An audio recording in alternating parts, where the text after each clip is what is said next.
Hello everybody, welcome to chemical Dada. तो स्वागत है आप सभी का केमिकल दादा के एक और वीडियो में। ये होने वाला है अपने बिट सेट 2024 केमिस्ट्री का थर्ड वीडियो और लास्ट वीडियो भी। इसके पहले हम कवर कर चुके हैं 1 से 30 तक questions in videos 1 and 2 respectively. तो चलिए फिर स्टार्ट करते हैं अपना थर्ड वीडियो फॉर नंबर 31। और हाँ दोस्त, थोड़ा शेयर और सब्सक्राइब भी करते करो, it feels very good.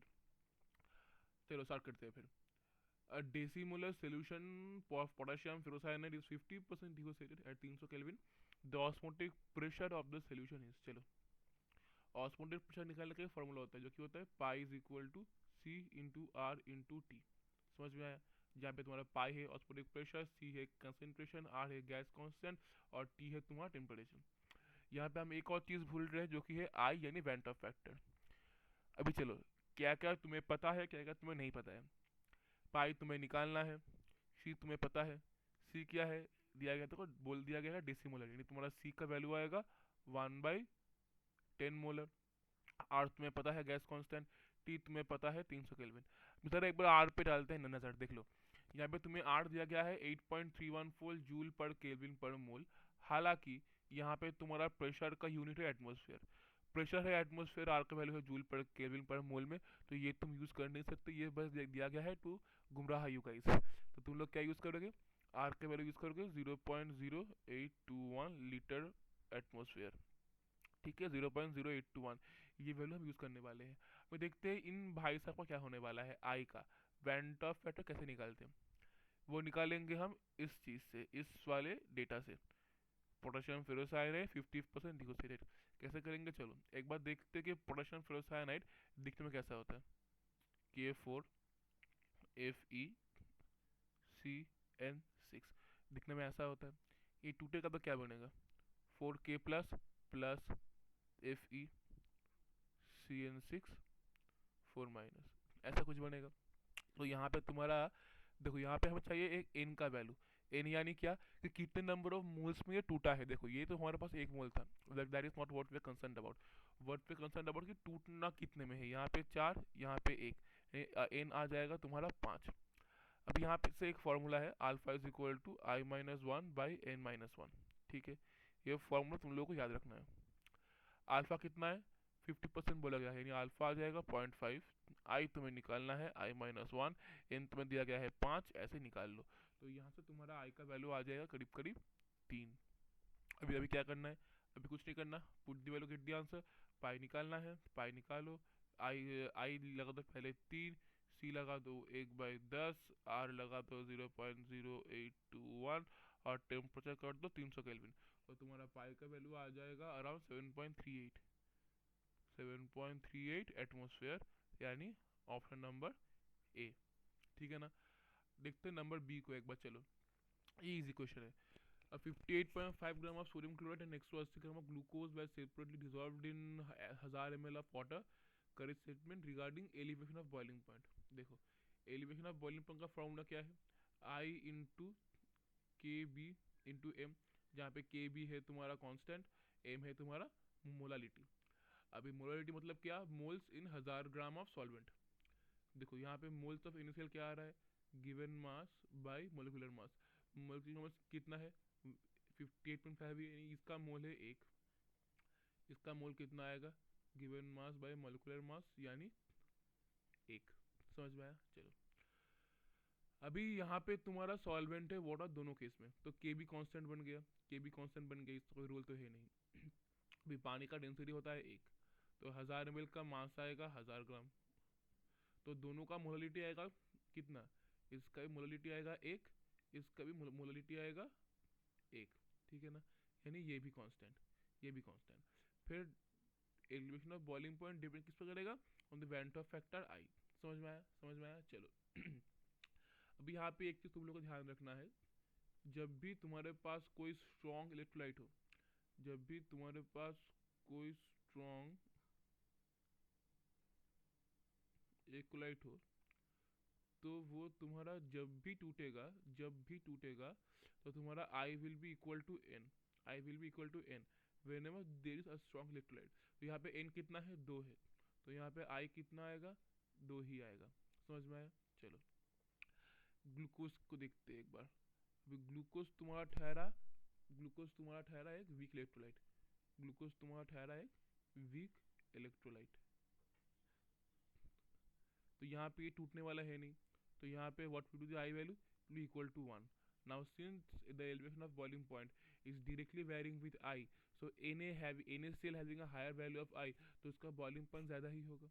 I mean boiling point नहीं, एलिवेशन ऑफ बॉइलिंग पॉइंट ज़्यादा ही होगा, डेल्टा टी भी ज़्यादा ही होने वाला है, ज़्यादा ही होने वाला है।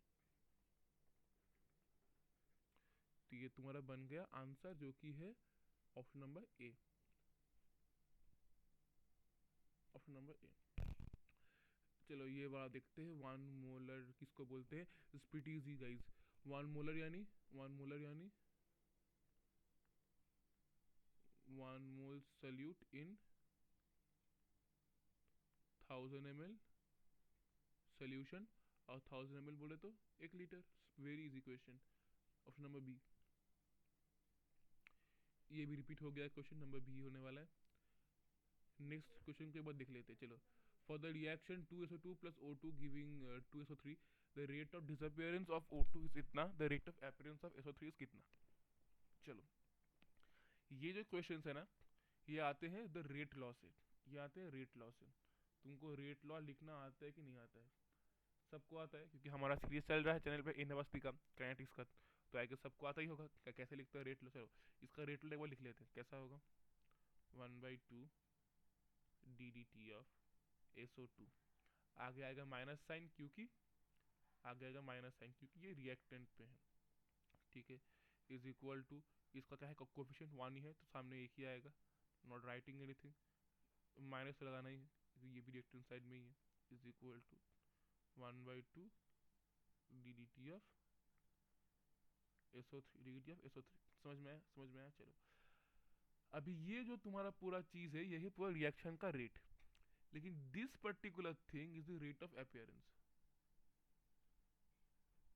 Rate of appearance. तो कोफिशिएंट को निकाल दो, कोफिशिएंट को निकाल के बस ये वाला चीज is called the rate of disappearance, called the rate of disappearance. समझ में आया? और इसको बोलते हैं रेट ऑफ अपीयरेंस। बढ़िया बढ़िया बढ़िया। और ये तुम्हारा O2 का सीन है, यहाँ यहाँ पे यही रेट ऑफ रिएक्शन भी है और रेट ऑफ डिसअपियरेंस भी यही है, क्योंकि इसका कोफिशिएंट वैसे भी 1 ही है। चलो देखते हैं एक बार, तुम्हें क्या दिया गया है। The rate of disappearance of O2 is, मतलब इसका value you are given as 2 × 10⁻⁻⁴, the rate of appearance of SO3, यानी ये इंटू ये तुम्हें निकालना है। क्या करना है, कर दो cross multiply, very simple mathematics.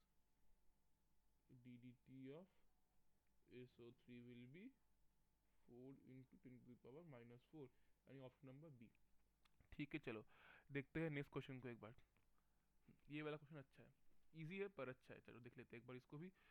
For a first order reaction the value of A and EA are blah blah blah, then at what temperature will half time be, first order बोला गया है 10 मिनट्स। चलो, ये question हम जब भी देखते हैं तो ये होता है आर्हेनियस इक्वेशन से, जिसका फॉर्मूला है K is equal to e⁻⁻⁻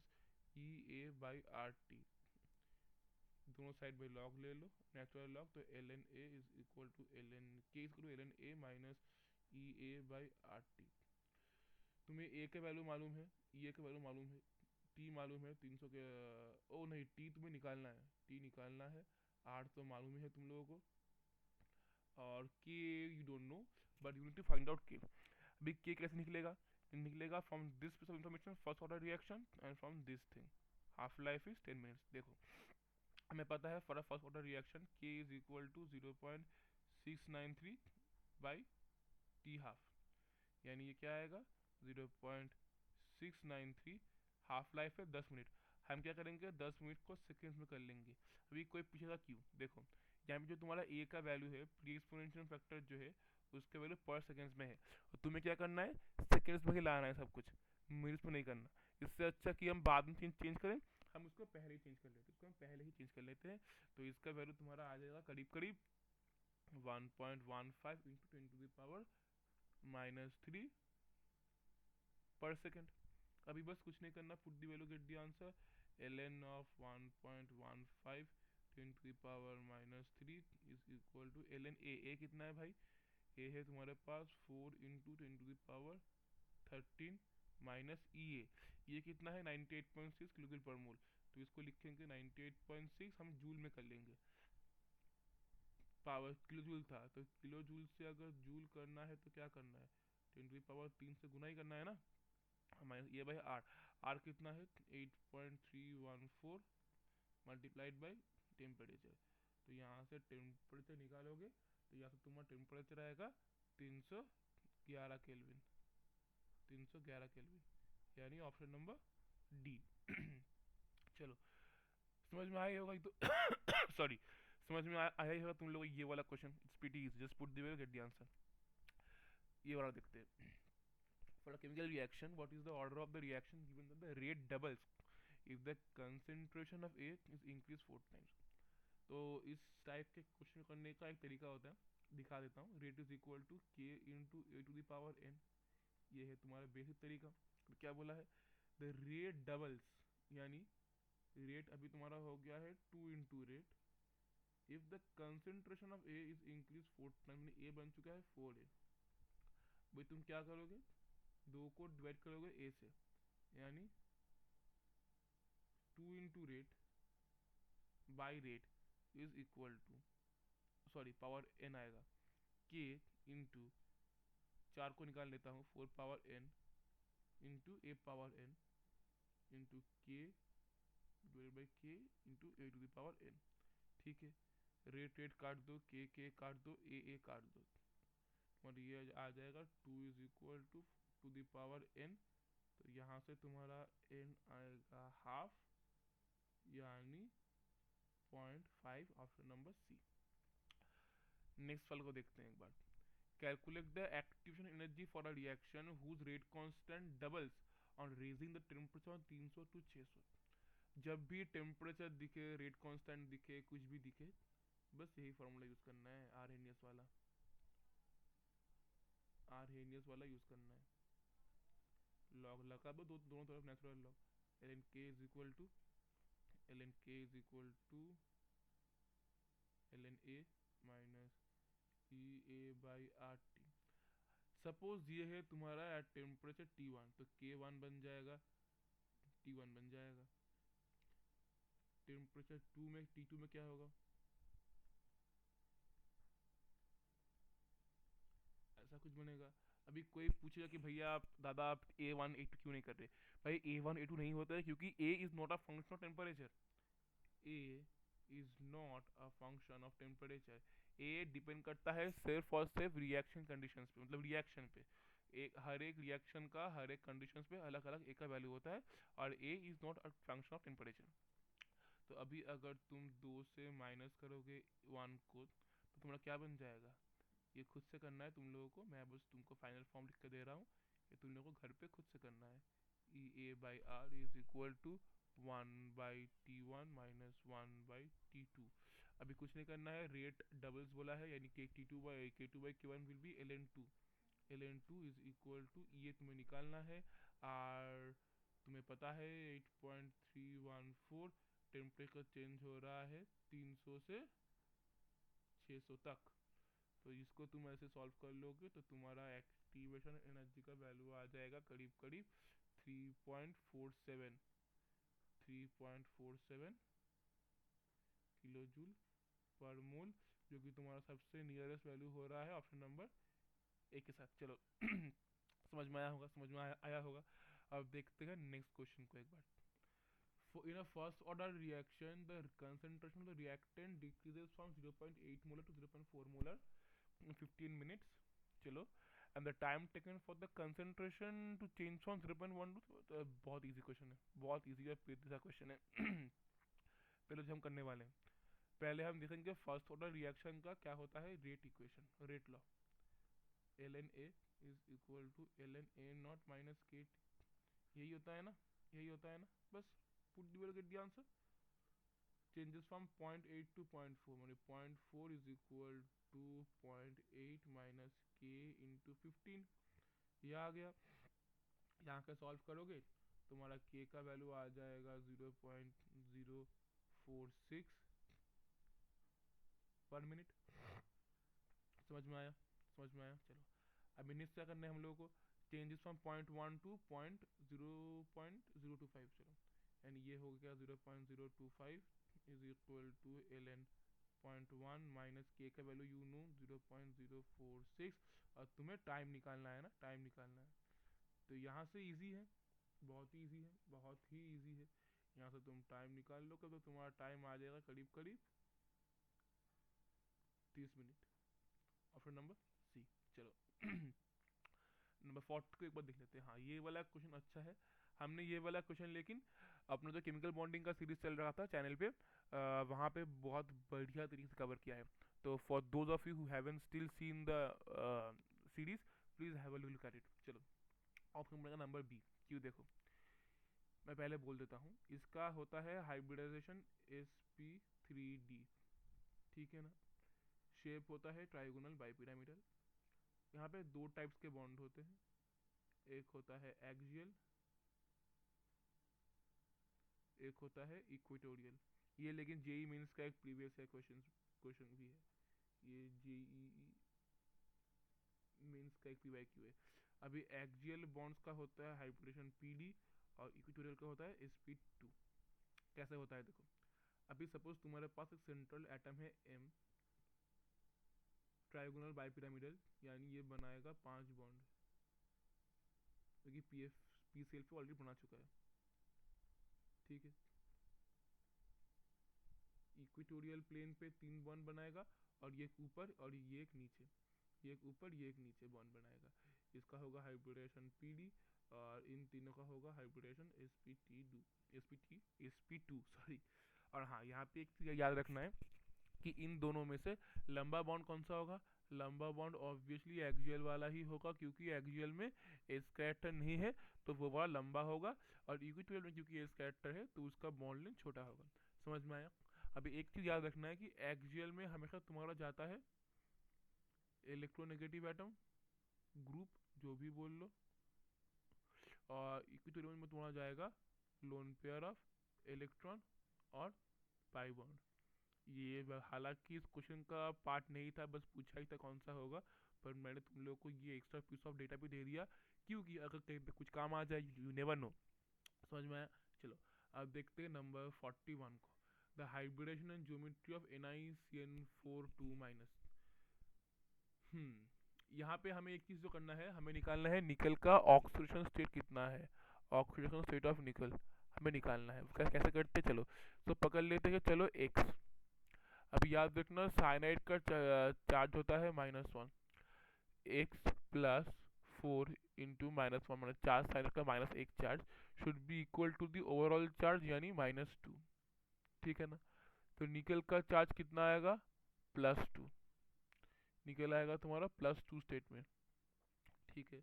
निकल +2 स्टेट में है और साइनाइड तुम्हारा है एक स्ट्रॉन्ग फील्ड लिगेंड, जो कि तुम्हारा करवा देगा इलेक्ट्रॉन्स को पेयर अप दी इलेक्ट्रॉन्स, और ये निकल 2 में है यानी 3d8 बनेगा, ठीक है ना। चलो एक बार बना के देखते हैं। डी का 5 बना लिया, इसका 1 लगा लो, पी का 3 लगा लो, ये बन गया 3d, ये बन गया 4s, ये बन गया 4p। तुम्हारे पास है 8 इलेक्ट्रॉन जो तुम्हें पेयर अप करवाने, क्योंकि स्ट्रॉन्ग फील्ड तो पेयर अप करवाना, यानी 1 2 3 4 5 6 7 8, 8 बन गया निकल का D8 का खुद का, और इसके बाद आएगा साइनाइड। साइनाइड यहाँ से 1 2 3 4, यानी इसका हो गया हाइब्रिडेशन DsP2 जो मैंने बोला था, और इसका शेप हो जाएगा तुम्हारा स्क्वायर प्लेनर। और अगर किसी को मेरे से पढ़ना है कोऑर्डिनेशन या फिर वीके जायसवाल का जो सोल्यूशन है वो चाहिए, तो तुम लोग मुझे बोल सकते हो, I try and bring that up on channel as well. देते नंबर 42 को। हाँ यहाँ पे जो तुम लोग को जानना है कि साइनाइड का जो चार्ज था वो था -1, और कोबल्ट का जो चार्ज है वो है, sorry not cobalt, carbon monoxide का चार्ज है वो है 0। अभी देखो ए को देखते हैं एक बार, जैसे कि मैंने बोला था कि निकल पे चार्ज जाएगा जीरो, क्योंकि ओवरऑल कॉम्प्लेक्स में चार्ज जीरो ही है। तो इसका हो जाएगा ऑप्शन नंबर दो, ए का दो, यानी ये नहीं बनने वाला। सी का देखते हैं एक बार, चलो सी का देखते हैं। सी का क्या सीन है, कोबल्ट है प्लस 5 × 0 इज इक्वल टू -2, यानी तुम्हारा सी का हो जाएगा 4। सी का हो जाएगा 4, सी का 4 यानी, अरे यार सी का 4 यानी कौन सा हो रहा है, ये वाला भी नहीं होगा, ये वाला भी नहीं होने वाला, ये वाला होगा आंसर। समझ में आया, समझ में आया, समझ में आया कि नहीं आया? आना चाहिए, आना चाहिए, आना चाहिए। डी को भी एक बार देख लेते क्या हो रहा है, देखो क्रोमियम 2 है, चलो क्रोमियम को हम एक्स पकड़ लेते हैं। Let's say chromium is x, तो there are 2 × x plus 10 × 0 is equal to -2, so x should be equal to -1, जो कि तुम्हारा है ऑप्शन नंबर 3, ए बन गया। और यहाँ पे तुम्हें वही करना है, आयरन का देख लो, आयरन का एक्स पकड़ लेते हैं, पानी का होता है 0, पानी का होता है 0। और देखो हाँ, कि जो एनो है ना, N O is pretty annoying, N O can be +3, N O can be +3 at the same time, at the same time N O can be +1 as well. यहाँ पे कौन सा होगा ये बोलना तुम लोगों के लिए थोड़ा डिफिकल्ट होगा, थोड़ा डिफिकल्ट होगा तुम लोग के लिए यहाँ पे ये वाला चीज़ बोलना, लेकिन यहाँ पे एनो +1 स्टेट में रहेगा, पूरा चार्ज जाएगा +2, तो एनो बन जाए तो तुम्हारा आयरन बन जाएगा +1, वो आयरन बन जाएगा +1, ये बी का होगा ए, बी का होगा 1, समझ में आया? अभी क्यों यहाँ पे एनो को हम कब +3 लेंगे, कब +1 लेंगे, ये is a thing to debate, ये थोड़ा हाई लेवल का है, एडवांस लेवल का है, तो वो शायद तुम लोग को नहीं जानना है, but this will help you guys. ये लीनियर और बेंड एनो का कुछ सीन होता है, that you guys don't need to know, ठीक है ना? नंबर 43 के को देख लेते हैं। हाँ, फिरोसिन। फिरोसिन दिखने में कुछ ऐसा होता है, देखो ऐसा एक 5 मेंबर रिंग रहता है, आयरन रहता है, नीचे एक और 5 मेंबर रिंग रहता है, this is pretty much sandwiched compound. यहाँ पे आयरन का चार्ज होता है +2, यहाँ इन दोनों का +1 होगा, मतलब ये रिंग्स दिखने में कुछ ऐसे होते हैं, ठीक है ना, ठीक है ना? -1 चार्ज तो -1 चार्ज, और ये जो तुम लोगों का नेगेटिव साइन है, जो तुम लोग का ऊपर का नेगेटिव साइन है, it keeps on going into resonance, तो क्योंकि रेजोनेंस में जा रहा है तो ये बॉन्ड इधर आएगा, तो इसीलिए एज अ होल हम इसको ऐसे एज अ होल ये गोल लिखते हैं, just like a benzene system. Number 44, because of following the correct order of ligand field strength. देखो यहाँ पे तो सबसे इजी वाला है ऑप्शन नंबर बी। देखो यहाँ पे स्ट्रॉन्ग फील्ड जब भी तुम्हें देखना है, तुम्हारे सिलेबस में साइनाइड, सीओ और नाइट्रोसिल, ये 3 सबसे स्ट्रॉन्ग फील्ड लिगेंड तुम्हारे सिलेबस में है, तो इनको याद करके रखना।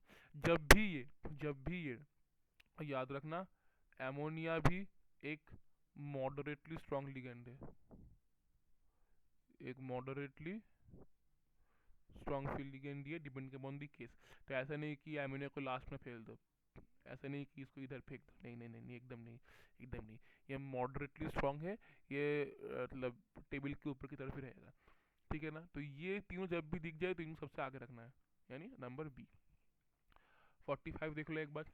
From the following identify the tetra diamagnetic tetrahedral complex. ये एक क्वेश्चन इजी है, मतलब इंटरेस्टिंग है। टेट्राहेड्रल बोला है, टेट्राहेड्रल यानी जनरली होता है पैरामैग्नेटिक, लेकिन तुमको इधर निकालना है डायमैग्नेटिक। पहले को देख लो, ये वाला होगा नहीं, ये वाला हो गया स्क्वायर प्लानर,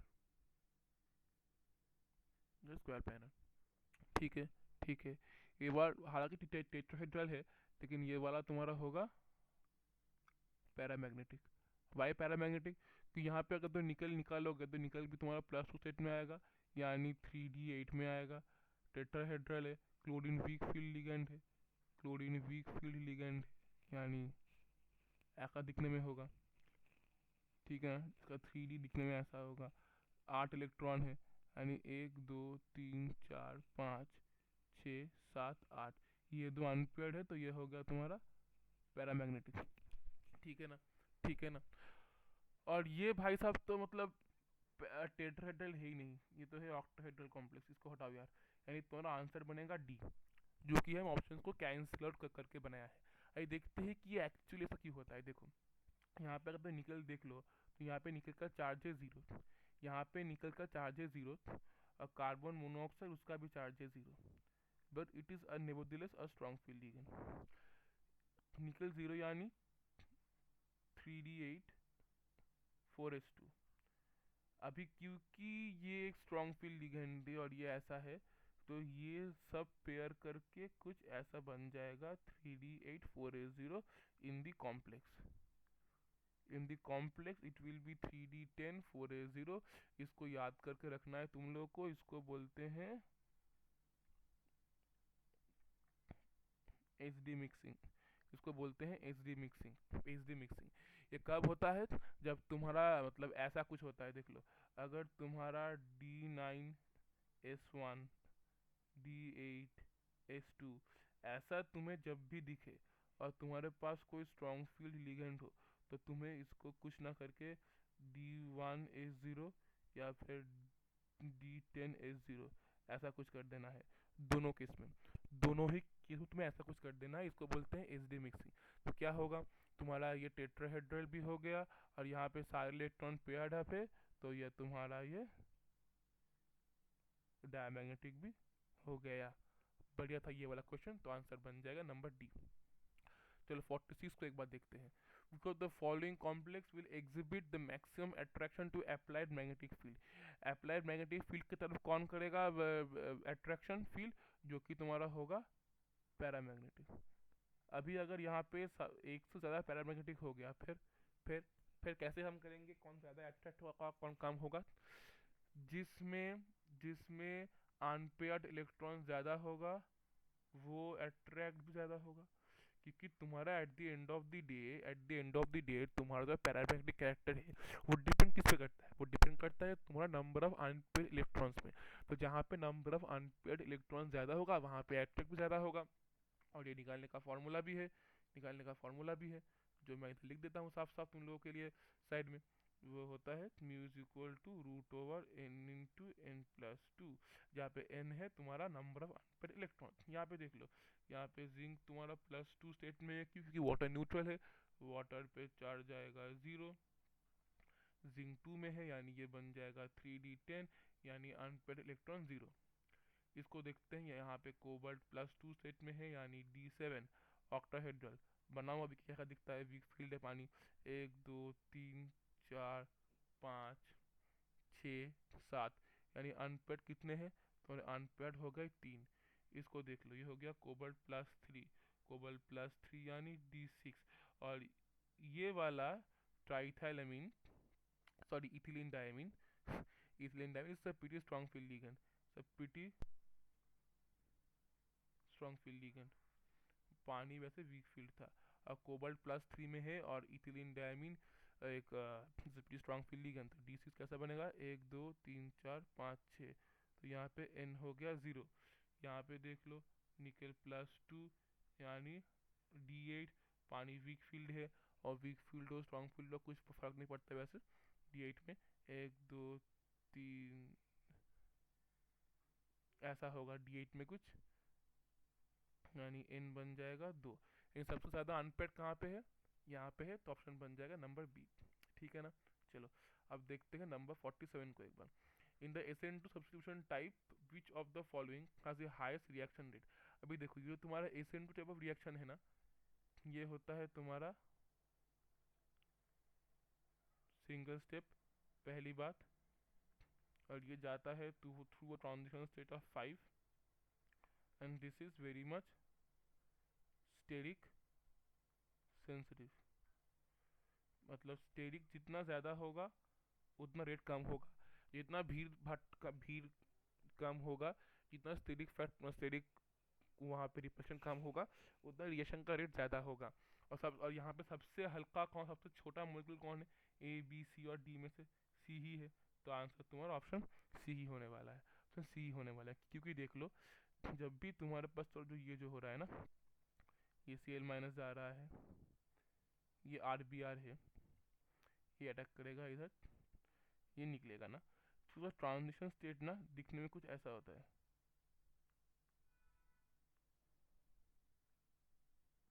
ट्रांजिशन स्टेट दिखने में कुछ ऐसा होता है। फिर यहाँ जाकर तुम ऐसा RCl बना लेते हो, वो अलग बात है। पर ये तुम्हारा ट्रांजिशन स्टेट को दिखने में ऐसा होता है। और अभी अगर तुम ट्रांजिशन स्टेट को ध्यान से देखो, पहले तुम्हारा जो एल्काइल ग्रुप था, यानी सपोज तुम्हारा CH3Br था, लेट्स से फॉर एग्जांपल, तो तुम्हारा कार्बन जो था वो 3 हाइड्रोजन एक ब्रोमीन से लगा हुआ था। यहाँ पे देखो in the transition state for a certain fraction of seconds, even for even a certain fraction of second, तो तुम्हारा कार्बन क्या है, एक हाइड्रोजन से लगा है, दूसरे हाइड्रोजन से लगा है, तीसरे से लगा है, यहाँ पे एक ब्रोमीन से लगा है, यहाँ पे क्लोरीन से लगा है, यानी यहाँ पे कार्बन का स्टेरिक नंबर कितना हो जाता है, या फिर कोऑर्डिनेशन नंबर कितना होता है, 5 हो जाता है, और the carbon is sp2 hybridize in transition state. यहाँ पे तुम्हारा कार्बन का होता है कोऑर्डिनेशन नंबर 5, होना था 4, कार्बन का मैक्सिमम हो सकता है 4, लेकिन यहाँ पे कार्बन बेटा जी 5 बना के बैठा है, 5 बना के बैठा है, ठीक है ना। तो अभी ये स्पीडी नॉर्मल, या अगर कोई 4 बनाता है, अभी 5 बनाया है, तो उसके ऊपर क्राउडिंग मतलब ऑलरेडी बहुत ज़्यादा है। और अगर क्राउडिंग ऑलरेडी बहुत ज़्यादा है, तो मतलब अच्छा एडिशन कौन देगा, मतलब जिस पे क्राउडिंग तो बढ़ेगा, क्राउडिंग सब में बढ़ेगा, 4 से 5 सब जाएंगे, क्राउडिंग सब में बढ़ेगा, लेकिन जहाँ सबसे कम बढ़ेगा वहाँ पे डिस्टिलेशन अच्छा होगा। देखो ये जो मॉलिक्यूल है ए देख लो, ये ऑलरेडी बहुत क्राउडेड है, और अगर तुम इसको और क्राउडेड बना दोगे तो इसका लाइफ तो भाई बर्बाद हो गया। सेम फॉर बी, डी में लेकिन अच्छा होगा, ये इस पर क्राउडिंग ज़्यादा है नहीं, ब्रांचिंग वगैरह, लेकिन सी में उससे भी कम है, सबसे अच्छा सी में होगा, ठीक है ना। चलो देखते हैं नंबर 48 को, the final product in the reaction Y is, pretty easy reaction, देख लेते हैं इसको एक बार। याद रखना ये है हाइड्रोमर्क्यूरेशन डीमर्क्यूरेशन, और it always goes through the stable carbocation. हालांकि कार्बोकैटायन बनता नहीं है, हालांकि कार्बोकैटायन बनता नहीं है, हालांकि ये बनता नहीं है, लेकिन वी कैन से कि यहाँ के जाना चाहिए, तो ये कुछ ऐसा जाएगा। देखो यहाँ पे तुम्हारा है एक एसिडेट ग्रुप, यानी CH3COO, यहाँ पे तुम्हारा कुछ ऐसा ग्रुप है ना, तो क्या होगा, यही वाला है तुम्हारा स्टेबल ग्रुप, तो क्या बनेगा CH3 CH CH3, ऐसा कुछ बनेगा, यानी तुम्हारा ऑप्शन हो जाएगा नंबर ए। समझ में आया, समझ में आया, ठीक से देखोगे तो समझ में आएगा, यही तुम्हारा ऑप्शन नंबर ए यही है। चलो नंबर 49 को एक बार देख लेते हैं। Which of the following compounds will undergo self aldol condensation in the presence of cold alkali? Self aldol के लिए या फिर किसी भी टाइप के एल्डोल रिएक्शन के लिए what do you need a alpha hydrogen. Alpha hydrogen यानी ये हो गया तुम्हारा कार्बोनिल ग्रुप, इसके बगल में देयर ये जो हाइड्रोजन लगे होते हैं इनको बोलते हैं alpha hydrogen, there should be एटलीस्ट 1 अल्फा हाइड्रोजन। तो देखो ए को देख लेते हैं एक बार,